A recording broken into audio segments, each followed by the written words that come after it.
Hi hello ನಮಸ್ತೆ. Patil study circle YouTube ಚಾನೆಲ್ಗೆ ಸ್ವಾಗತ ಸುಸ್ವಾಗತ. ಮುಂಬರುವ ಕರ್ನಾಟಕ TET ಹಾಗೂ GPSTR, PSTR ಮತ್ತು HSTR ಪರೀಕ್ಷೆಗಳಿಗೆ ಸಂಬಂಧಿಸಿದಂತೆ ವಿಜ್ಞಾನ ತರಗತಿಗಳನ್ನು ನಮ್ಮ ಒಂದು ಯೂಟ್ಯೂಬ್ ಚಾನಲಲ್ಲಿ ನಾವು ಎಲ್ಲ ಸ್ಪರ್ಧಾರ್ಥಿಗಳಿಗೆ ಉಪಯೋಗ ಆಗಲಿ ಅಂತ ಉಚಿತವಾಗಿ ನೀಡ್ತಾ ಇದ್ದೇವೆ. ಈಗಾಗಲೇ ನಾವು ವಿಜ್ಞಾನಕ್ಕೆ ಸಂಬಂಧಿಸಿದಂತೆ ಹಲವಾರು ತರಗತಿಗಳನ್ನು ಮಾಡಿದ್ದೇವೆ. ಅವು ನಮ್ಮ ಯೂಟ್ಯೂಬ್ ಚಾನಲಲ್ಲಿ ನಿಮಗೆಲ್ಲ ಸಿಗ್ತಾವು. ಹಾಗೆ ಇವತ್ತಿನ ತರಗತಿಯಲ್ಲಿ ನಾವು ಈ ಜೀವಶಾಸ್ತ್ರಕ್ಕೆ ಸಂಬಂಧಿಸಿದಂತೆ, ಬಯಾಲಜಿ ವಿಷಯಕ್ಕೆ ಸಂಬಂಧಿಸಿದಂತೆ ಪ್ರಮುಖ ಪ್ರಶ್ನೋತ್ತರಗಳನ್ನು ನಿಮ್ಮ ಮುಂದೆ ತಂದಿದ್ದೇವೆ. ಹಾಗಾಗಿ ಸಮಯವನ್ನು ವ್ಯರ್ಥ ಮಾಡದೆ ನಾವು ನೇರವಾಗಿ ಪ್ರಶ್ನೆಗಳ ಕಡೆ ಹೋಗೋಣ ಅಂತ ಹೇಳ್ತಾ ಮೊದಲನೇ ಪ್ರಶ್ನೆಯನ್ನ ನೋಡೋಣ. ಮೊದಲನೇ ಪ್ರಶ್ನೆ ಹೀಗಿದೆ. ಇವತ್ತಿನ ಪ್ರಶ್ನೆಗಳು ಜೀವಕೋಶಕ್ಕೆ ಸಂಬಂಧಿಸಿದಂತಹ ಪ್ರಶ್ನೆಗಳಾಗಿರುತ್ತವೆ. ಹಾಗಾಗಿ ಮೊದಲನೇ ಪ್ರಶ್ನೆ, ರಾಬರ್ಟ್ ಹುಕ್ ರವರು ಜೀವಕೋಶಗಳನ್ನ ಯಾವಾಗ ಕಂಡುಹಿಡಿದರು?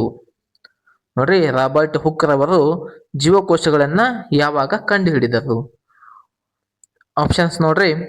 Option A 1664, option B 1665, option C 1765, option D 1865. ಹಾಗಾದ್ರೆ ಈ ಪ್ರಶ್ನೆಗೆ ಸರಿಯಾದಂಥ ಉತ್ತರ ಆಪ್ಷನ್ ಬಿ 1665 ಅಂತಕ್ಕಂಥದ್ದು ಸರಿಯಾದ ಉತ್ತರ. ನೆಕ್ಸ್ಟ್, ಮುಂದಿನ ಪ್ರಶ್ನೆ,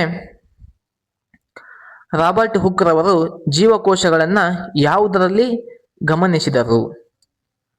ಆಪ್ಷನ್ ಎ ಈರುಳ್ಳಿ ಪೊರೆ, ಆಪ್ಷನ್ ಬಿ ಕಾರ್ಕ್ ಪದರ, ಆಪ್ಷನ್ ಸಿ ನೀರಿನ ಹನಿ, ಆಪ್ಷನ್ ಡಿ ರಕ್ತದ ಕಣ. ಹಾಗಾದ್ರೆ ನೋಡ್ರಿ, ರಾಬರ್ಟ್ ಹುಕ್ ರವರು ಜೀವಕೋಶಗಳನ್ನ ಯಾವುದರಲ್ಲಿ ಗಮನಿಸಿದರು? ಈ ಪ್ರಶ್ನೆಗೆ ಸರಿಯಾದಂತ ಉತ್ತರ ಆಪ್ಷನ್ ಬಿ ಕಾರ್ಕ್ ಪದರ. ಹಾಗಾದ್ರೆ ಈ ಕಾರ್ಕ್ ಪದರ ಅಂದ್ರೆ ಏನು? ನೋಡ್ರಿ, ಈ ಕಾರ್ಕ್ ಪದರವು ಸಸ್ಯಗಳ ಕಾಂಡ ಮತ್ತು ಬೇರುಗಳ ಹೊರಭಾಗದಲ್ಲಿ ಕಂಡುಬರುವಂತಹ ರಕ್ಷಣಾತ್ಮಕ ಪದರವಾಗಿದೆ. ನೋಡ್ರಿ, ಕಾರ್ಕ್ ಪದರ ಅಂತಕ್ಕಂಥದ್ದು ಸಸ್ಯಗಳ ಕಾಂಡ ಮತ್ತು ಬೇರುಗಳ ಹೊರಭಾಗದಲ್ಲಿ ಕಂಡುಬರುವಂತಹ ರಕ್ಷಣಾತ್ಮಕ ಪದರ. ಹಾಗಾದ್ರೆ ಇದು ಎಲ್ಲಿ ಕಂಡು ಬರ್ತದೆ? ಇದರ ಸ್ಥಾನ ಎಲ್ಲಿ ಅಂದ್ರೆ ಕಾಂಡ ಅಥವಾ ಬೇರುಗಳ ಹೊರಭಾಗದಲ್ಲಿ ಈ ಕಾರ್ಕ್ ಪದರ ಅಂತಕ್ಕಂಥದ್ದು ಕಂಡು ಬರ್ತದೆ.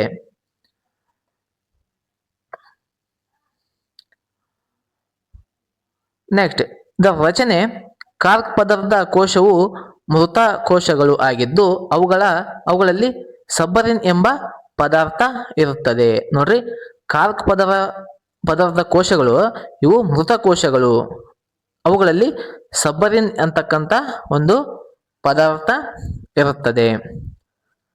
ನೆಕ್ಸ್ಟ್, ಕಾರ್ಯಗಳು. ಹಾಗಾದ್ರೆ ಈ ಕಾರ್ಕ್ ಪದರದ ಕಾರ್ಯಗಳು ಏನಪ್ಪಾ ಅಂದ್ರೆ ಸಸ್ಯವನ್ನ ನೀರು ಕಳೆದುಕೊಳ್ಳುವುದರಿಂದ ರಕ್ಷಿಸುತ್ತದೆ. ನೋಡ್ರಿ, ಸಸ್ಯ ನೀರನ್ನ ಕಳೆದುಕೊಳ್ಳುವುದರಿಂದ ಇದು ರಕ್ಷಣೆ ಮಾಡುತ್ತೆ. ನೆಕ್ಸ್ಟ್, ಜೀವಾಣುಗಳು ಮತ್ತು ಕೀಟಗಳಿಂದ ರಕ್ಷಣೆ ನೀಡುತ್ತದೆ. ಜೀವಾಣುಗಳು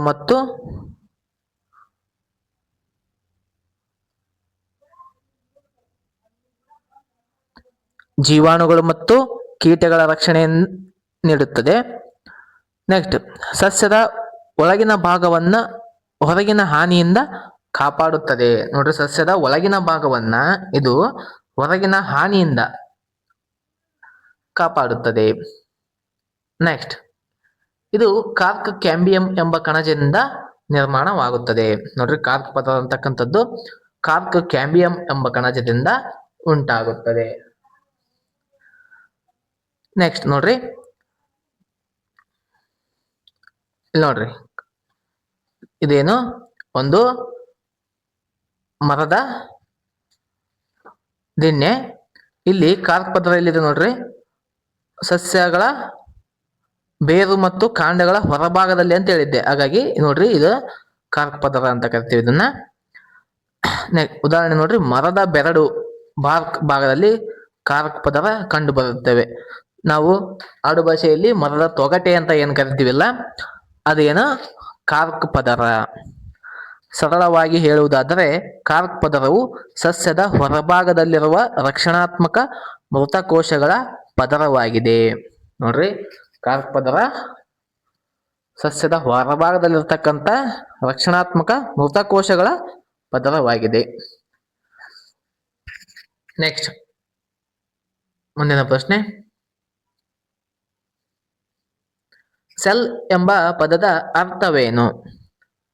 ಆಪ್ಷನ್ ಎ ದೊಡ್ಡ ಕೋಣೆ, ಆಪ್ಷನ್ ಬಿ ಸಣ್ಣ ಕೋಣೆ, ಆಪ್ಷನ್ ಸಿ ಜೀವಂತ ಘಟಕ, ಆಪ್ಷನ್ ಡಿ ನಿರ್ಜೀವ ವಸ್ತು. ಹಾಗಾದ್ರೆ ಸೆಲ್ ಎಂಬ ಪದದ ಅರ್ಥ, ಈ ಪ್ರಶ್ನೆಗೆ ಸರಿಯಾದಂಥ ಉತ್ತರ ಆಪ್ಷನ್ ಬಿ ಸಣ್ಣ ಕೋಣೆ.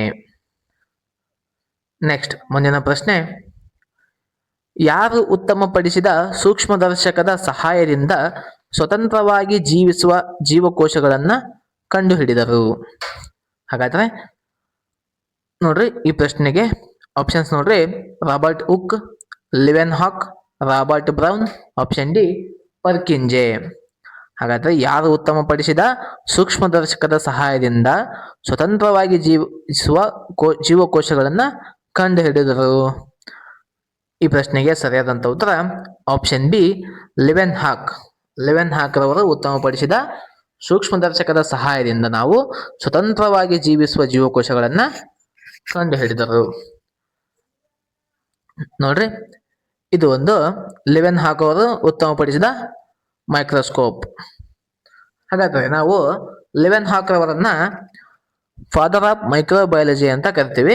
ಇದನ್ನ ನೆನ್ಪಿಟ್ಕೋರಿ, ಫಾದರ್ ಆಫ್ ಮೈಕ್ರೋಬಯಾಲಜಿ.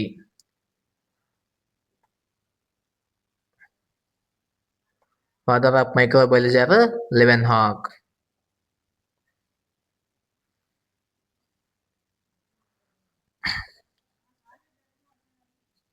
ನೆಕ್ಸ್ಟ್, ಮುಂದಿನ ಪ್ರಶ್ನೆ, ರಾಬರ್ಟ್ ಬ್ರೌನ್ ಅವರು ಜೀವಕೋಶದಲ್ಲಿ ಏನನ್ನು ಕಂಡುಹಿಡಿದರು? ನೋಡ್ರಿ, ರಾಬರ್ಟ್ ಬ್ರೌನ್ ರವರು ಜೀವಕೋಶದಲ್ಲಿ ಏನನ್ನ ಕಂಡುಹಿಡಿದರು? ಆಪ್ಷನ್ ಎ ಕೋಶಪೊರೆ, ಆಪ್ಷನ್ ಬಿ ಕೋಶ ದ್ರವ್ಯ, option C nucleus, option D protoplasm. ನೋಡ್ರಿ, ಈ ಪ್ರಶ್ನೆಗೆ ಸರಿಯಾದಂತ ಉತ್ತರ ಯಾವ್ದು ನೋಡ್ರಿ?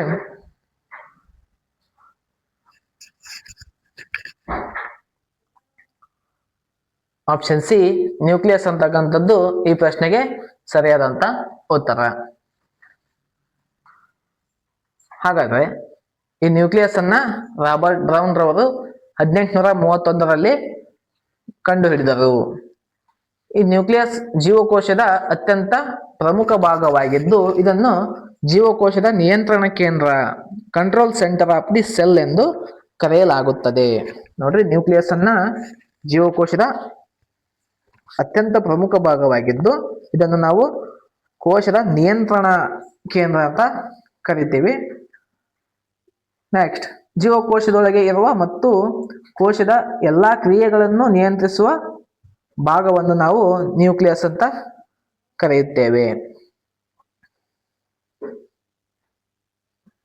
ನೆಕ್ಸ್ಟ್, ನ್ಯೂಕ್ಲಿಯಸ್ ನಲ್ಲಿ ಮುಖ್ಯವಾಗಿ ಈ ಭಾಗಗಳನ್ನು ನಾವು ಕಾಣಬಹುದು. ಮೊದಲನೇದು ನೋಡ್ರಿ, ನ್ಯೂಕ್ಲಿಯರ್ ಮೆಂಬ್ರೇನ್. ನ್ಯೂಕ್ಲಿಯಸ್ ಅನ್ನ ಆವರಿಸಿರುವಂತಹ ಪದರವನ್ನು ನಾವು ನ್ಯೂಕ್ಲಿಯರ್ ಮೆಂಬ್ರೇನ್ ಅಂತ ಕರಿತೇವೆ. ನೆಕ್ಸ್ಟ್, ನ್ಯೂಕ್ಲಿಯೋಪ್ಲಾಸಮ್ ಅಂದ್ರೆ ಒಳಗಿನ ದ್ರವ ಪದಾರ್ಥ. ನೋಡ್ರಿ, ನ್ಯೂಕ್ಲಿಯರ್ ಮೆಂಬ್ರೇನ್ ಅಂದ್ರೆ ಒಂದೇ, ನ್ಯೂಕ್ಲಿಯರ್ ಎನ್ವೆಲಪ್ ಅಂದ್ರೆ ಒಂದೇ. Next, nucleoplasm. ನೋಡ್ರಿ, ಇದು ನ್ಯೂಕ್ಲಿಯೋಪ್ಲಾಸಮ್, ಒಳಗಿನ ದ್ರವ. ನೆಕ್ಸ್ಟ್ ನ್ಯೂಕ್ಲಿಯೋಲಸ್ ಗೋಳಾಕಾರದ ಸಣ್ಣ ರಚನೆ. ನೋಡ್ರಿ, ನ್ಯೂಕ್ಲಿಯೋಲಸ್ ಗೋಳಾಕಾರದ ಸಣ್ಣ ರಚನೆ. ಮತ್ತ ಕ್ರೋಮೋಸೋಮ್ ವಂಶ ಪಾರಂಪರ್ಯ ಗುಣಗಳನ್ನ ಹೊಂದಿರುವ ರಚನೆ. ಏನಂತ ಕರಿತೀವಿ ಅದನ್ನ? DNA. ಈ DNA ನ್ಯೂಕ್ಲಿಯಸ್ ನಲ್ಲಿ ನಾವು ಕಾಣಬಹುದು. DNA ಅಂದ್ರೆ ಡಿಆಕ್ಸಿ ರೈಬೋನ್ಯೂಕ್ಲಿಕ್ ಆಸಿಡ್.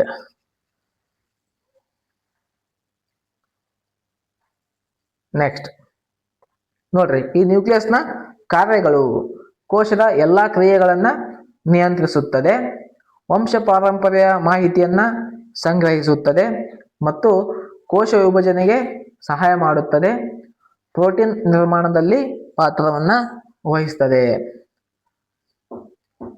ನೆಕ್ಸ್ಟ್ ಮುಂದಿನ ಪ್ರಶ್ನೆ, ಯಾರು ಪ್ರೋಟೋಪ್ಲಾಸಂ ಎಂಬ ಪದವನ್ನ ಪರಿಚಯಿಸಿದರು? ನೋಡ್ರಿ, ಪ್ರೋಟೋಪ್ಲಾಸಂ ಎಂಬ ಪದವನ್ನ ಪರಿಚಯ ಮಾಡಿದವರು option A Robert Brown, option B Leeuwenhoek, option C Purkinje, option D Schwann. ಹಾಗಾದರೆ ಈ ಪ್ರಶ್ನೆಗೆ ಸರಿಯಾದಂತ ಉತ್ತರ ಆಪ್ಷನ್ ಸಿ ಪರ್ಕಿಂಜೆ. ಪರ್ಕಿಂಜೆ ಅಂತಕ್ಕಂಥವರು ಪ್ರೋಟೋಪ್ಲಾಸಂ ಎಂಬ ಪದವನ್ನ ಪರಿಚಯ ಮಾಡಿದರು. ಹಾಗಾದ್ರೆ ಈ ಪ್ರೋಟೋಪ್ಲಾಸಂ ಅಂದ್ರೆ ಏನು? ನೋಡ್ರಿ, ಪ್ರೋಟೋಪ್ಲಾಸಂ ಎಂದರೆ ಜೀವಕೋಶದ ಒಳಭಾಗದಲ್ಲಿರುವಂತಹ ಜೀವಂತ ಪದಾರ್ಥ. ಇದು ಜೀವನದ ಮೂಲ ಪದಾರ್ಥ, ಫಿಸಿಕಲ್ ಬೇಸಿಸ್ ಆಫ್ ಲೈಫ್ ಅಂತ ಕರಿತೀವಿ.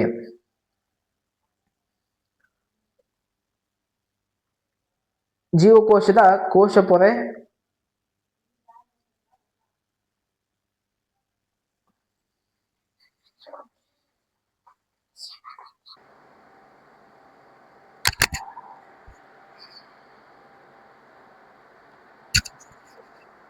ಜೀವಕೋಶದ ಕೋಶ ಪೊರೆಯ ಒಳಗೆ ಇರುವ ಸೈಟೋಪ್ಲಾಸಂ ಮತ್ತು ನ್ಯೂಕ್ಲಿಯಸ್ ಸೇರಿ ಪ್ರೋಟೋಪ್ಲಾಸಂ ಎಂದು ಕರೆಯಲಾಗುತ್ತದೆ. ನೋಡ್ರಿ, ಈ ಪ್ರೋಟೋಪ್ಲಾಸಂ ಅಂತಕ್ಕಂಥದ್ದು ಏನದು? ಜೀವಕೋಶದ ಒಳಭಾಗದಲ್ಲಿರುವಂತಹ ಜೀವಂತ ಪದಾರ್ಥ. ಇದು ಜೀವನದ ಮೂಲ ಪದಾರ್ಥ, ಫಿಸಿಕಲ್ ಬೇಸಿಸ್ ಆಫ್ ಲೈಫ್ ಅಂತ ಕರಿತೀವಿ. ಹಾಗೆ ಜೀವಕೋಶದ ಕೋಶ ಪೊರೆಯ ಒಳಗೆ ಇರುವಂತಹ ಸೈಟೋಪ್ಲಾಸಂ ಮತ್ತು ನ್ಯೂಕ್ಲಿಯಸ್ ಸೇರಿ ಪ್ರೋಟೋಪ್ಲಾಸಂ ಎಂದು ನಾವು ಕರೆಯುತ್ತೇವೆ. ನೋಡ್ರಿ, ಈ ಸೈಟೋಪ್ಲಾಸಂ ಮತ್ತು ಈ ನ್ಯೂಕ್ಲಿಯಸ್ ಇವೆರಡನ್ನ ಒಳಗೊಂಡಂತದ್ದನ್ನು ನಾವೇನಂತೀವಿ? ಪ್ರೋಟೋಪ್ಲಾಸಂ ಎಂದು ಕರೆಯುತ್ತೇವೆ. ನೆಕ್ಸ್ಟ್ ಮುಂದಿನ ನೋಡ್ರಿ, ಈ ಪ್ರೋಟೋಪ್ಲಾಸಂನ ಲಕ್ಷಣಗಳು ಏನು ನೋಡ್ರಿ. ಇದು ದ್ರವ ಸ್ವಭಾವ ಹೊಂದಿದೆ. ಮುಖ್ಯವಾಗಿ ನೀರು, ಪ್ರೋಟೀನ್, ಲಿಪಿಡ್, ಕಾರ್ಬೋಹೈಡ್ರೇಟ್ಗಳಿಂದ ನಿರ್ಮಿತವಾಗಿದೆ. ನೋಡ್ರಿ, ಇದು ದ್ರವ ಸ್ವಭಾವವನ್ನು ಹೊಂದಿದೆ. ಮುಖ್ಯವಾಗಿ ನೀರು, ಪ್ರೋಟೀನ್, ಲಿಪಿಡ್, ಕಾರ್ಬೋಹೈಡ್ರೇಟ್ಗಳಿಂದ ನಿರ್ಮಿತವಾಗಿದೆ ಮತ್ತು ಜೀವಕೋಶದ ಎಲ್ಲಾ ಕ್ರಿಯೆಗಳು ಇಲ್ಲಿ ನಡೆಯುತ್ತವೆ. ಜೀವಕೋಶದ ಎಲ್ಲಾ ಕ್ರಿಯೆಗಳು ಈ ಪ್ರೋಟೋಪ್ಲಾಸಂನಲ್ಲಿ ನಡೆಯುತ್ತವೆ. ನೆಕ್ಸ್ಟ್ ಇದರ ಕಾರ್ಯಗಳು ಏನಪ್ಪಾ ನೋಡ್ರಿ, ಜೀವಕೋಶದ ಜೀವಕ್ರಿಯೆಗಳನ್ನ ನಡೆಸುತ್ತದೆ. ಜೀವಕೋಶದ ಜೀವಕ್ರಿಯೆಗಳನ್ನು ನಡೆಸುತ್ತದೆ. ವೃದ್ಧಿ ಮತ್ತು ವಿಭಜನೆಯಲ್ಲಿ ಸಹಾಯ ಮಾಡುತ್ತದೆ. ನೆಕ್ಸ್ಟ್ ಜೀವಕೋಶವನ್ನ ಜೀವಂತವಾಗಿರಿಸುತ್ತದೆ. ಇದೇನ್ ಮಾಡುತ್ತೆ? ಜೀವಕೋಶವನ್ನ ಜೀವಂತವಾಗಿರಿಸುತ್ತದೆ. ನೆಕ್ಸ್ಟ್ ಮುಂದಿನ ಪ್ರಶ್ನೆ, ಕೋಶ ಸಿದ್ಧಾಂತವನ್ನು ಪ್ರತಿಪಾದಿಸಿದ ವಿಜ್ಞಾನಿಗಳು ಯಾರು? ಆಪ್ಷನ್ ಎ ಸ್ಲೈಡನ್ ಮತ್ತು ಬ್ರೌನ್, ಆಪ್ಷನ್ ಬಿ ಶ್ವಾನ್ ಮತ್ತು ಪರ್ಕಿಂಜೆ, ಆಪ್ಷನ್ ಸಿ ಸ್ಲೈಡನ್ ಮತ್ತು ಶ್ವಾನ್, ಆಪ್ಷನ್ ಡಿ ಹುಕ್ ಮತ್ತು ಬ್ರೌನ್. ಈ ಪ್ರಶ್ನೆಗೆ ಸರಿಯಾದಂತ ಉತ್ತರ ಆಪ್ಷನ್ ಸಿ ಸ್ಲೈಡನ್ ಮತ್ತು ಸ್ವಾನ್. ನೆಕ್ಸ್ಟ್ ಮುಂದಿನ ಪ್ರಶ್ನೆ, ಹೊಸ ಜೀವಕೋಶಗಳು ಅಸ್ತಿತ್ವದಲ್ಲಿರುವ ಜೀವಕೋಶಗಳಿಂದಲೇ ಉಂಟಾಗುತ್ತವೆ ಎಂದು ಯಾರು ಹೇಳಿದರು? ನೋಡ್ರಿ, ಹೊಸ ಜೀವಕೋಶಗಳು ಈಗಾಗಲೇ ಜೀವಂತವಿರುವಂತಹ ಅಥವಾ ಅಸ್ತಿತ್ವದಲ್ಲಿರುವಂತಹ ಜೀವಕೋಶಗಳಿಂದಲೇ ಉಂಟಾಗುತ್ತವೆ ಎಂದು ಹೇಳಿಕೆಯನ್ನ ಹೇಳಿದವರು ಯಾರು? Option A Schleiden, option B Schwann, option C Virchow, option D Brown ಅಂತಕ್ಕಂಥವ್ರು. ಹಾಗಾದ್ರೆ ಈ ಪ್ರಶ್ನೆಗೆ ಸರಿಯಾದಂತ ಉತ್ತರ ಆಪ್ಷನ್ ಸಿ ವರ್ಚವ್ ಅಂತಕ್ಕಂಥವ್ರು ಹೊಸ ಜೀವಕೋಶಗಳು ಅಸ್ತಿತ್ವದಲ್ಲಿರುವ ಜೀವಕೋಶಗಳಿಂದಲೇ ಉಂಟಾಗುತ್ತವೆ ಎಂದು ಹೇಳಿದಂತಹ ವಿಜ್ಞಾನಿ. ಹಾಗಾದ್ರೆ ಈ ಹೊಸ ಜೀವಕೋಶಗಳು ಅಸ್ತಿತ್ವದಲ್ಲಿರುವ ಜೀವಕೋಶಗಳಿಂದಲೇ ಉಂಟಾಗುತ್ತವೆ ಎಂಬ ತತ್ವವನ್ನ ರುಡಾಲ್ಫ್ ವರ್ಚವ್ ಅವರು ಹೇಳಿದ್ದು. ಏನ್ ಹೇಳ್ತಾರೆ ಅವರು, ಒಮ್ನಿ ಸೆಲ್ಲುಲಾ ಈ ಸೆಲ್ಲುಲಾ ಎಂದು ಈ ವರ್ಚವ್ ಅವರು ಹೇಳ್ತಾರೆ. ಇದರ ಅರ್ಥ ಪ್ರತಿ ಹೊಸ ಜೀವಕೋಶವು ಈಗಾಗಲೇ ಇರುವ ಜೀವಕೋಶಗಳಿಂದಲೇ ಉಂಟಾಗುತ್ತದೆ. ಒಮ್ನಿ ಸೆಲ್ಲುಲಾ ಈ ಸೆಲ್ಲುಲಾ ಅಂದ್ರೇನ, ಪ್ರತಿ ಹೊಸ ಜೀವಕೋಶವು ಈಗಾಗಲೇ ಇರುವ ಹೊಸ ಜೀವಕೋಶಗಳಿಂದಲೇ ಉಂಟಾಗುತ್ತದೆ. ನೋಡ್ರಿ, ಇದು ತಾಯಿ ಜೀವಕೋಶ. ಇದರ ವಿಭಜನೆಯಿಂದ ಏನಾಗುತ್ತ, ಎರಡು ಹೊಸ ಜೀವಕೋಶಗಳು ಉತ್ಪತ್ತಿ ಆಗ್ತಾವು. ಇದನ್ನ ಏನಂತ ಕರಿತೀವಿ ನಾವು, ವಿಭಜನೆ ಅಂತ ಕರೀತೇವೆ. ನೆಕ್ಸ್ಟ್ 9ನೇ ಪ್ರಶ್ನೆ, ಜೀವಕೋಶದ ಸಂಕೀರ್ಣ ರಚನೆಗಳನ್ನ ಅಭ್ಯಾಸ ಮಾಡಲು ಯಾವುದು ಸಹಾಯ ಮಾಡಿತು? ಆಪ್ಷನ್ ಎ ಬೆಳಕಿನ ಸೂಕ್ಷ್ಮದರ್ಶಕ, ಆಪ್ಷನ್ ಬಿ ಸಂಯುಕ್ತ ಸೂಕ್ಷ್ಮದರ್ಶಕ, ಆಪ್ಷನ್ ಸಿ ಎಲೆಕ್ಟ್ರಾನ್ ಸೂಕ್ಷ್ಮದರ್ಶಕ, ಆಪ್ಷನ್ ಡಿ ಸರಳ ಸೂಕ್ಷ್ಮದರ್ಶಕ. ಹಾಗಾದರೆ ನೋಡ್ರಿ, ಜೀವಕೋಶದ ಸಂಕೀರ್ಣ ರಚನೆಗಳನ್ನ ಅಭ್ಯಾಸ ಮಾಡಲು ಎಲೆಕ್ಟ್ರಾನ್ ಸೂಕ್ಷ್ಮದರ್ಶಕ ನಮ್ಗ ಸಹಾಯ ಮಾಡಿತು. ನೆಕ್ಸ್ಟ್, ಏಕಕೋಶೀಯ ಜೀವಿಗಳಿಗೆ ಉದಾಹರಣೆ ಯಾವುದು?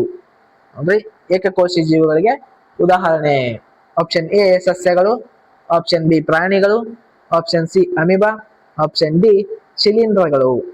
ಹಾಗಾದ್ರೆ ಈ ಪ್ರಶ್ನೆಗೆ ಸರಿಯಾದಂತ ಉತ್ತರ ಆಪ್ಷನ್ ಸಿ ಅಮೀಬಾ. ಹಾಗಾದ್ರೆ ಏಕಕೋಶಿ ಜೀವಿಗಳಂದ್ರೆ ಏನ ನೋಡ್ರಿ, ಏಕಕೋಶ ಜೀವಿಗಳು ಯೂನಿಸೆಲ್ಯುಲರ್ ಆರ್ಗ್ಯಾನಿಸಮ್ಸ್ ಅಂದ್ರೆ ಒಂದು ಜೀವಕೋಶದಿಂದ ಮಾತ್ರ ನಿರ್ಮಿತವಾಗಿರುವ ಜೀವಕೋಶಗಳು. ನೋಡ್ರಿ, ಬರೀ ಒಂದೇ ಒಂದು ಜೀವಕೋಶದಿಂದ ಮಾತ್ರ ನಿರ್ಮಿತವಾದಂತಹ ಜೀವಿಗಳು. ಈ ಒಂದೇ ಜೀವಕೋಶವು ಆಹಾರ ಪಡೆಯುವುದು, ಉಸಿರಾಟ, ಬೆಳವಣಿಗೆ ಮತ್ತು ಸಂತಾನೋತ್ಪತ್ತಿ ಮುಂತಾದ ಎಲ್ಲಾ ಜೀವಕ್ರಿಯೆಗಳನ್ನ ನಡೆಸುತ್ತದೆ. ನೋಡ್ರಿ, ಬರೀ ಒಂದೇ ಜೀವಕೋಶ ಆಹಾರವನ್ನ ಪಡೆಯುವುದು, ಉಸಿರಾಟ ಮಾಡುವುದು, ಬೆಳವಣಿಗೆ ಮತ್ತು ಸಂತಾನೋತ್ಪತ್ತಿ ಮುಂತಾದ ಜೀವಕ್ರಿಯೆಗಳನ್ನ ಎಲ್ಲಾ ಜೀವಕ್ರಿಯೆಗಳನ್ನ ಈ ಒಂದೇ ಜೀವಕೋಶ ನಡೆಸುವುದರಿಂದ ಇದನ್ನ ನಾವೇಂತೀವಿ, ಏಕಕೋಶಿ ಜೀವಿಗಳು ಅಂತ ಕರಿತೀವಿ, ಯೂನಿಸೆಲ್ಯುಲರ್ ಆರ್ಗ್ಯಾನಿಸಮ್ಸ್. ಉದಾಹರಣೆ ಯಾವಪ್ಪ ಅಂದ್ರೆ ಅಮೀಬಾ, ಪ್ಯಾರಾಮೀಶಿಯಂ, ಯುಗ್ಲಿನಾ ಮತ್ತು ಬ್ಯಾಕ್ಟೀರಿಯಾ. ಉದಾಹರಣೆಗಳು ಇಂಪಾರ್ಟೆಂಟ್ ಆಗ್ತವೆ. ಉದಾಹರಣೆ ಕೊಟ್ಟು ಇದು ಯಾವ ತರಹದ ಜೀವಿಗಳು ಅಂತ ಕೇಳ್ಬೋದು, ಇಲ್ಲ ಏಕಕೋಶಿ ಜೀವಿಗಳಿಗೆ ಉದಾಹರಣೆ ಅಂತ ಪ್ರಶ್ನೆ ಕೇಳಿ ಆಪ್ಷನ್ಸ್ ಅಲ್ಲಿ ಇವುಗಳಲ್ಲಿ ಯಾವುದೋ ಒಂದನ್ನ ಕೊಡಬಹುದು. ಹಾಗಾಗಿ ನೀವು ಉದಾಹರಣೆಗಳನ್ನ ನೆನ್ಪಿಟ್ಕೋಬೇಕು. ನೆಕ್ಸ್ಟ್ ಮುಂದಿನ ಪ್ರಶ್ನೆ, ಬಹುಕೋಶೀಯ ಜೀವಿಗಳಿಗೆ ಉದಾಹರಣೆ ಯಾವುದು? Option A bacteria, option B amoeba, option C ಸಸ್ಯಗಳು, ಆಪ್ಷನ್ ಡಿ ಪ್ಯಾರಾಮೀಶಿಯಂ. ನೋಡ್ರಿ, ಬಹುಕೋಶೀಯ ಜೀವಿಗಳು. ಆಪ್ಷನ್ ಸಿ ಸಸ್ಯಗಳು ಅಂತಕ್ಕಂಥದ್ದು ಬಹುಕೋಶೀಯ ಜೀವಿಗಳಿಗೆ ಉದಾಹರಣೆ. ಹಾಗಾದ್ರೆ ಬಹುಕೋಶಿ ಜೀವಿಗಳಂದ್ರೆ ಏನು? ಮಲ್ಟಿ ಸೆಲ್ಯುಲರ್ ಆರ್ಗ್ಯಾನಿಸಮ್ಸ್ ಅಂದ್ರೆ ಏನು? ನೋಡ್ರಿ, ಹೆಚ್ಚಿನ ಸಂಖ್ಯೆಯ ಜೀವಕೋಶಗಳಿಂದ ನಿರ್ಮಿತವಾಗಿರುವ ಜೀವಿಗಳು.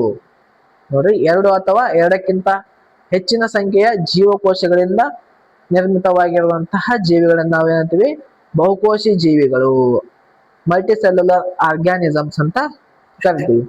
ಈ ಜೀವಕೋಶಗಳಲ್ಲಿ ವಿಭಿನ್ನ ಜೀವಕೋಶಗಳು ವಿಭಿನ್ನ ಕೆಲಸಗಳನ್ನ ಮಾಡ್ತಾವು.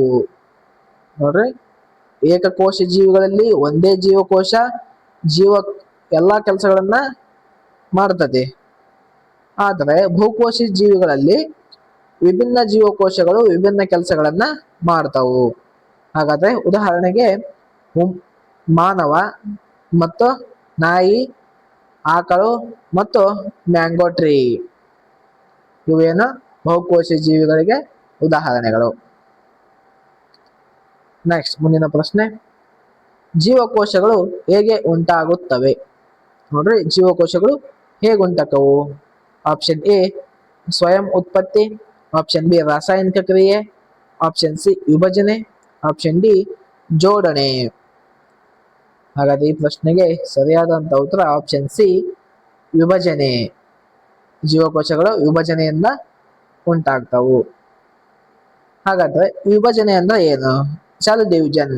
ಜೀವಕೋಶ ವಿಭಜನೆ ಅಂದ್ರೆ ಒಂದು ಜೀವಕೋಶವು ಎರಡು ಅಥವಾ ಹೆಚ್ಚಿನ ಹೊಸ ಜೀವಕೋಶಗಳಾಗಿ ವಿಭಜಿಸುವ ಪ್ರಕ್ರಿಯೆಯನ್ನು ನಾವೇನಂತೀವಿ? ವಿಭಜನೆ ಅಂತ ಕರಿತೀವಿ. ನೋಡ್ರಿ, ಒಂದು ಜೀವಕೋಶ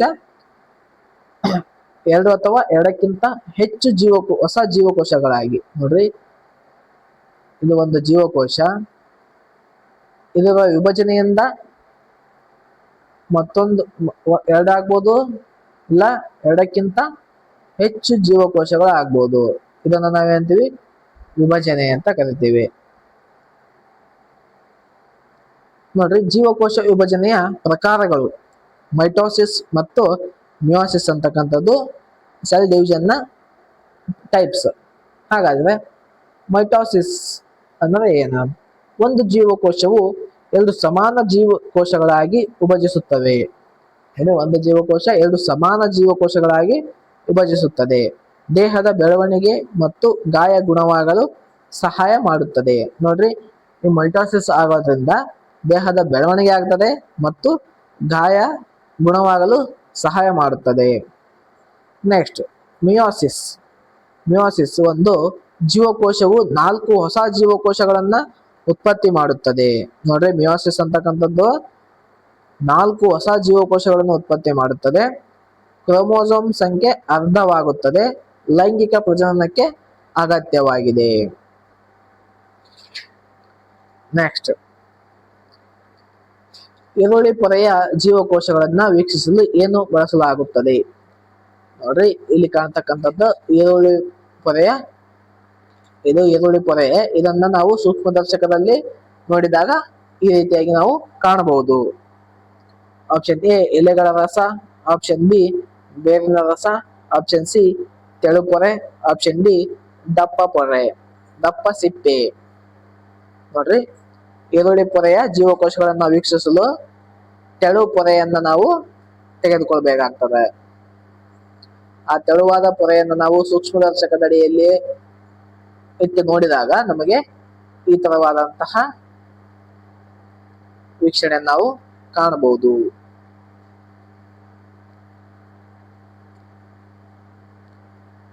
ನೆಕ್ಸ್ಟ್ ಮುಂದಿನ ಪ್ರಶ್ನೆ, ಜೀವಕೋಶಗಳ ಆಕಾರ ಮತ್ತು ಗಾತ್ರ ಯಾವುದಕ್ಕೆ ಸಂಬಂಧಿಸಿದೆ? ನೋಡಿ, ಜೀವಕೋಶಗಳ ಆಕಾರ ಮತ್ತು ಗಾತ್ರ ಯಾವುದಕ್ಕೆ ಸಂಬಂಧಿಸಿದೆ? ಆಪ್ಷನ್ ಎ ಬಣ್ಣ, ಆಪ್ಷನ್ ಬಿ ತೂಕ, ಆಪ್ಷನ್ ಸಿ ಕಾರ್ಯ, ಆಪ್ಷನ್ ಡಿ ವಯಸ್ಸು. ಹಾಗಾದರೆ ಈ ಪ್ರಶ್ನೆಗೆ ಸರಿಯಾದಂತ ಉತ್ತರ. ನೆಕ್ಸ್ಟ್ ಮುಂದಿನ ಪ್ರಶ್ನೆ, ಅಮೀಬಾದ ಜೀವಕೋಶದ ಆಕಾರ ಹೇಗಿರುತ್ತದೆ? ಆಪ್ಷನ್ ಎ ಸ್ಥಿರ, ಆಪ್ಷನ್ ಬಿ ದುಂಡಗಿನ, ಆಪ್ಷನ್ ಸಿ ಬದಲಾಗುವ, ಆಪ್ಷನ್ ಡಿ ಉದ್ದವಾದ. ನೋಡ್ರಿ, ಅಮೀಬಾದ ಜೀವಕೋಶದ ಆಕಾರ ಹೇಗಿರ್ತದೆ? ಹಾಗಾದ್ರೆ ಈ ಪ್ರಶ್ನೆಗೆ ಸರಿಯಾದಂತಹ ಉತ್ತರ ಆಪ್ಷನ್ ಸಿ ಬದಲಾಗುವಂತಹ ಆಕಾರವನ್ನ ಅಮೀಬಾದ ಜೀವಕೋಶ ಹೊಂದಿರುತ್ತದೆ. ಯಾಕಂದ್ರೆ ಅಮೀಬಾಕ್ಕೆ ನೋಡ್ರಿ ಯಾವುದೇ ಸ್ಥಿರವಾದಂತಹ ಆಕಾರ ಇಲ್ಲ, ಹೌದಾ? ಹಾಗಾಗಿ ಇದೇನದು ಬದಲಾಗುವಂತಹ ಜೀವಕೋಶದ ಆಕಾರವನ್ನ ಹೊಂದಿರುತ್ತದೆ. ಸೂಡೋಪೋಡಿಯಾ ಅಂತ ಹೇಳಿ ನಾವು ಕರಿತೇವೆ. ನೆಕ್ಸ್ಟ್, ನರಕೋಶಗಳ ಆಕಾರ ಹೇಗಿರುತ್ತದೆ? ನೋಡ್ರಿ, ನರಕೋಶಗಳ ಆಕಾರ ಹೇಗಿರುತ್ತದೆ? ಆಪ್ಷನ್ ಎ ದುಂಡಗಿನ, ಆಪ್ಷನ್ ಬಿ ಚೌಕಾಕಾರ, ಆಪ್ಷನ್ ಸಿ ಸ್ಥಿರ ಮತ್ತು ವಿಶಿಷ್ಟ, ಆಪ್ಷನ್ ಡಿ ಚಿಕ್ಕದು. ಈ ಪ್ರಶ್ನೆಗೆ ಸರಿಯಾದಂತಹ ಉತ್ತರ ಆಪ್ಷನ್ ಸಿ ಸ್ಥಿರ ಮತ್ತು ವಿಶಿಷ್ಟವಾದಂತಹ ಆಕಾರವನ್ನ ನರಕೋಶಗಳು ಹೊಂದಿರುತ್ತವೆ. ಹಾಗಾದ್ರೆ ನೋಡ್ರಿ, ಈ ನರಕೋಶಗಳ ಇದ್ರ ಬಗ್ಗೆ ನಾವು ತಿಳ್ಕೊಳ್ಳೋಣ. ಇಲ್ಲಿ ಚಿತ್ರದಲ್ಲಿ ಕಾಣಿರೋದು ಇದೇನು? ನರಕೋಶ. ಹಾಗಾದ್ರೆ ನ್ಯೂರಾನ್ ನರಕೋಶಗಳು ಮಾನವನ ದೇಹದಲ್ಲಿ ಸಂದೇಶಗಳನ್ನ ಸಾಗಿಸುವ ವಿಶೇಷ ಜೀವಕೋಶಗಳು. ಇವುಗಳ ಆಕಾರ ಸಾಮಾನ್ಯ ಜೀವಕೋಶಗಳಿಗಿಂತ ಭಿನ್ನವಾಗಿರುತ್ತದೆ.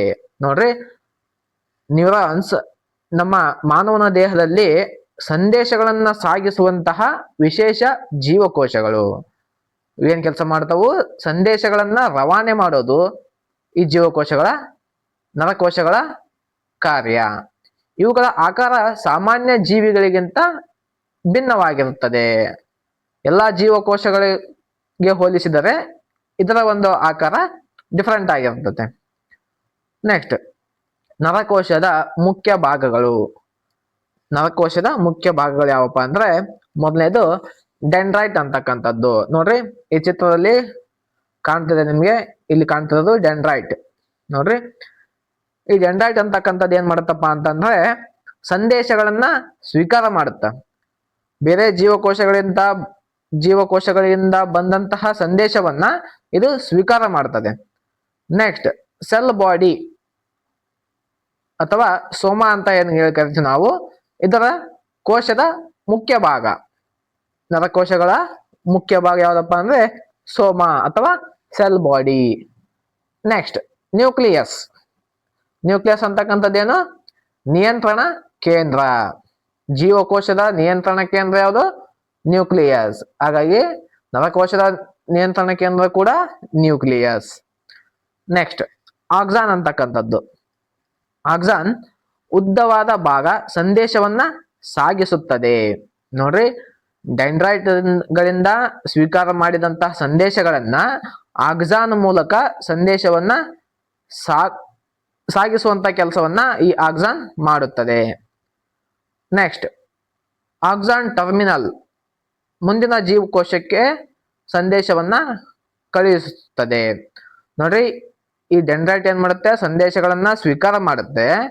ಆಕ್ಸಾನ್ ಆ ಸಂದೇಶವನ್ನ ಸಾಗಿಸ್ತದೆ ಮತ್ತು ಆಕ್ಸಾನ್ ಟರ್ಮಿನಲ್ ಏನ್ ಮಾಡುತ್ತಾ ಮುಂದಿನ ಜೀವಕೋಶಕ್ಕೆ ಆ ಸಂದೇಶವನ್ನ ಕಳಿಸ್ತದೆ. ಇದೇನು ನರಕೋಶಗಳ ಕಾರ್ಯ ಮತ್ತು ಅದರ ಭಾಗಗಳು.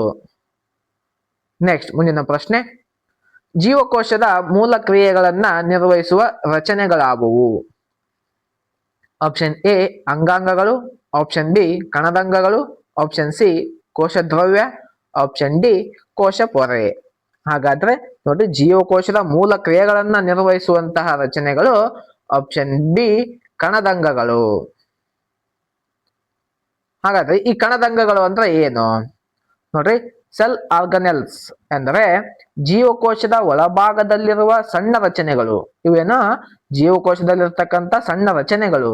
ಇವು ಪ್ರತಿಯೊಂದು ಜೀವಕೋಶದಲ್ಲಿ ವಿಭಿನ್ನ ಕೆಲಸಗಳನ್ನ ಮಾಡ್ತಾವು. ಹಾಗಾದ್ರೆ ಈ ಪ್ರಮುಖ ಕಣದಂಗಗಳು ಯಾವ್ಯಾವಪ್ಪ ಅಂತಂದ್ರೆ, ನೋಡ್ರಿ, ಮೊದಲನೇದಾಗಿ nucleus, mitochondria, ribosome, endoplasmic reticulum, Golgi ಸಂಕೀರ್ಣ, ಲೈಸೋಸೋಮ್, ವ್ಯಾಕ್ಯೂಲ್ ಮತ್ತು ಕ್ಲೋರೋಪ್ಲಾಸ್ಟ್. ಇವೇನು ಪ್ರಮುಖ ಕಣದಂಗಗಳು. ನೆಕ್ಸ್ಟ್, ಕೋಶದಲ್ಲಿ ಹೊಸ ವಸ್ತುವನ್ನ ತಯಾರಿಸುವ ಕಣದಂಗಗಳು ಯಾವುವು? ನೋಡ್ರಿ, ಕೋಶದಲ್ಲಿ ಹೊಸ ವಸ್ತುವನ್ನ ತಯಾರಿಸುವಂತಹ ಕಣದಂಗಗಳು ಯಾವುವು? Option A mitochondria, option B Golgi ಸಂಕೀರ್ಣ, option C ribosome, option D endoplasmic reticulum. ಹಾಗಾದ್ರೆ ಈ ಪ್ರಶ್ನೆಗೆ ಸರಿಯಾದಂತ ಉತ್ತರ ಆಪ್ಷನ್ ಡಿ ಎಂಡೋಪ್ಲಾಸ್ಮಿಕ್ ರೆಟಿಕ್ಯುಲಮ್. ನೋಡ್ರಿ, ಕೋಶದಲ್ಲಿ ಹೊಸ ವಸ್ತುವನ್ನ ತಯಾರಿಸುವಂತಹ ಕಣದಂಗ ಎಂಡೋಪ್ಲಾಸ್ಮಿಕ್ ರೆಟಿಕ್ಯುಲಮ್. ಹಾಗಾದ್ರೆ ಈ ಎಂಡೋಪ್ಲಾಸ್ಮಿಕ್ ರೆಟಿಕ್ಯುಲಮ್ ಅಂದ್ರೆ ಏನು? ನೋಡ್ರಿ, ಎಂಡೋಪ್ಲಾಸ್ಮಿಕ್ ರೆಟಿಕ್ಯುಲಮ್ ಎಂದರೆ ಜೀವಕೋಶದೊಳಗಿನ ಒಂದು ಜಾಲದಂತಹ ರಚನೆ. ಇದು ನ್ಯೂಕ್ಲಿಯಸ್ನ ಹೊರಪದರದಿಂದ ವಿಸ್ತರಿಸಿಕೊಂಡಿರುವ ಕೊಳವೆಗಳ ಮತ್ತು ಚೀಲಗಳ ಜಾಲವಾಗಿರುತ್ತದೆ. ಇದರ ಮುಖ್ಯ ಕಾರ್ಯಗಳು ಜೀವಕೋಶದೊಳಗೆ ಪದಾರ್ಥಗಳ ಸಾಗಣೆ ಮಾಡುತ್ತದೆ, ಪ್ರೋಟೀನ್ ಮತ್ತು ಕೊಬ್ಬಿನ ನಿರ್ಮಾಣದಲ್ಲಿ ಸಹಾಯವನ್ನ ಮಾಡುವಂತ ಕೆಲಸ ಇದು ಎಂಡೋಪ್ಲಾಸ್ಮಿಕ್ ರೆಟಿಕ್ಯುಲಮ್ ಮಾಡ್ತದೆ, ಮತ್ತು ಜೀವಕೋಶದ ವಿವಿಧ ಭಾಗಗಳನ್ನ ಒಂದಕ್ಕೊಂದು ಸಂಪರ್ಕಿಸುತ್ತದೆ. ನೋಡ್ರಿ, ಇವುಗಳು ಈ ಎಂಡೋಪ್ಲಾಸ್ಮಿಕ್ ರೆಟಿಕ್ಯುಲಮ್ ನ ಮುಖ್ಯ ಕಾರ್ಯಗಳು. ನೆಕ್ಸ್ಟ್, ಮುಂದಿನ ಪ್ರಶ್ನೆ, ಕೋಶದಿಂದ ತ್ಯಾಜ್ಯ ವಸ್ತುಗಳನ್ನ ಹೊರಹಾಕುವ ಕಣದಂಗಗಳು ಯಾವುವು? ನೋಡ್ರಿ, ಕೋಶದಿಂದ ತ್ಯಾಜ್ಯ ವಸ್ತುಗಳನ್ನ ಹೊರಹಾಕುವಂತ ಕಣದಂಗ ಯಾವುದಪ್ಪ? Option A lysosome, option B peroxisome, option C vacuole, option D centrosome. ಹಾಗಾದ್ರೆ ಈ ಪ್ರಶ್ನೆಗೆ ಸರಿಯಾದಂತ ಉತ್ತರ ಆಪ್ಷನ್ ಎ ಲೈಸೋಸೋಮ್. ಲೈಸೋಸೋಮ್ ಅಂತಕ್ಕಂಥದ್ದು ತ್ಯಾಜ್ಯ ವಸ್ತುಗಳನ್ನ ಹೊರ ಹಾಕುವಂತಹ ಕಣದಂಗ. ಹಾಗಾದ್ರೆ ಲೈಸೋಸೋಮ್ ಅಂದ್ರೆ ಜೀವಕೋಶದೊಳಗಿನ ಸಣ್ಣ ಗೋಳಾಕಾರದ ಕಣದಂಗ. ಇದರಲ್ಲಿ ಜೀರ್ಣಕ ಎಂಜೈಮ್ಗಳು, ಡೈಜೆಸ್ಟಿವ್ ಎಂಜೈಮ್ಗಳು ಇರುತ್ತವೆ. ಹಾಗಾದ್ರೆ ಇದರ ಪ್ರಮುಖ ಕಾರ್ಯಗಳು ಏನಪ್ಪಾ? ಜೀವಕೋಶದೊಳಗಿನ ಹಾಳಾದ ಕಣದಂಗಗಳನ್ನು ಜೀರ್ಣಿಸುತ್ತದೆ, ಅನಗತ್ಯ ಪದಾರ್ಥಗಳನ್ನು ಕರಗಿಸಿ ತೆಗೆದು ಹಾಕುತ್ತದೆ ಅಂದ್ರೆ ವಿಸರ್ಜನೆ ಮಾಡುತ್ತದೆ, ಹೊರಗಿನಿಂದ ಬಂದ ಜೀವಾಣುಗಳನ್ನ ನಾಶ ಮಾಡುತ್ತದೆ ಮತ್ತು ಕೆಲವೊಮ್ಮೆ ಸಂಪೂರ್ಣ ಜೀವಕೋಶವನ್ನೇ ಇದು ಜೀರ್ಣಿಸಬಹುದು. ಇವುಗಳು ಲೈಸೋಸೋಮ್ನ ಪ್ರಮುಖ ಕಾರ್ಯಗಳು. ನೆಕ್ಸ್ಟ್ ನೋಡ್ರಿ, ಲೈಸೋಸೋಮ್ ಅನ್ನು ನಾವು ಜೀವಕೋಶದ ಆತ್ಮಹತ್ಯಾ ಚೀಲ ಎಂದು ಕರೆಯುತ್ತೇವೆ. Suicidal bag of the cell ಅಂತ ನಾವು ಯಾವ್ದನ್ನ ಕರಿತೀವಿ? ಈ ಲೈಸೋಸೋಮ್ ಅನ್ನ ಕರಿತೀವಿ. ಏಕೆಂದ್ರೆ ಇದರಲ್ಲಿ ಎಂಜೈಮ್ಗಳು ಜೀವಕೋಶವನ್ನ ಕರಗಿಸುತ್ತವೆ.